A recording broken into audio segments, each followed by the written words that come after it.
N'imitez rien ni personne, chaque fois que vous créerez le sens. N'imitez rien ni personne, un lion qui imite un lion ne devient qu'un singe. Se réinventer, c'est aussi agir.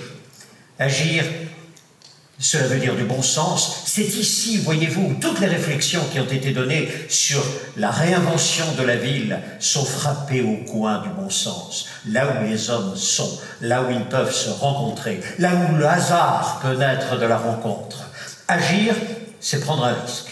C'est également avoir confiance en soi, confiance en l'autre. Cela veut dire pouvoir s'attendre également à avoir un coup dur.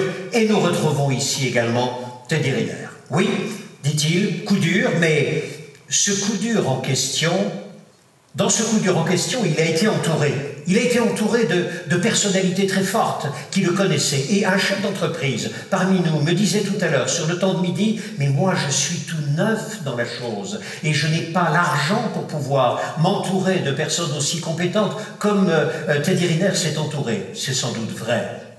Regardez cependant, vous êtes normand. La Normandie est là. Vous êtes là, 1300. Vous avez également le CJD. Vous avez des chaînes entières d'entrepreneurs, d'aides, de main tendue, là où vous pouvez toquer, où vous pouvez frapper, où vous pouvez appeler tout simplement, précisément parce qu'à un moment donné, vous n'avez pas la solution. Il y a une toute dernière chose capitale au moment où vous allez agir. L'action oblige à envisager l'échec. Et c'est ici où l'on retrouve Teddy Riner et Saint-Exupéry. N'ayez pas peur de cela. Interdisez l'échec, écrit Saint-Exupéry, et vous empêchez la victoire. C'est exactement ce qui est arrivé à Teddy Riner. Oui, il était au 36e dessous. Ses équipes lui ont permis de remonter petit à petit, et dans une nuit intranquille, encore tout remué des bouleversements de la veille, il a trouvé le café, l'énergie, le sourire, la volonté d'aller chercher l'or avec l'équipe de judo, l'équipe de France. Se réinventer enfin. Et je termine par là, c'est être audacieux. Audacieux veut dire quoi? Être libre, être vous-même. Je terminerai par là. Aurez-vous le courage? Aurez-vous le courage simplement d'être vous-même? De pouvoir tracer un chemin que personne d'autre ne pourra tracer à la place qui est la vôtre, tout simplement parce que vous êtes une singularité, parce que vous êtes une personnalité, que vous avez vos caractéristiques. Aurez-vous ce courage?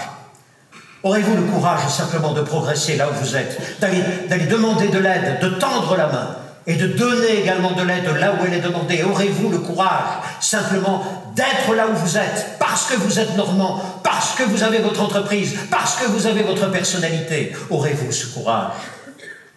Si vous voulez ressembler à tout le monde, alors il faut vous habiller comme tout le monde. Il faut marcher comme tout le monde.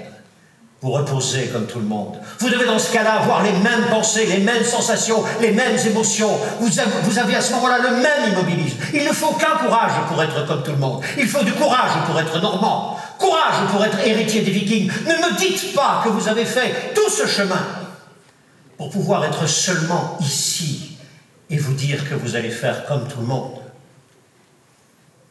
C'est précisément ce que tous vos intervenants vous ont dit. Croire dans ce que vous êtes devenu, croire dans ce que les autres sont devenus, croire dans cette possibilité d'un demain où vous seul, vous pourrez tracer votre chemin.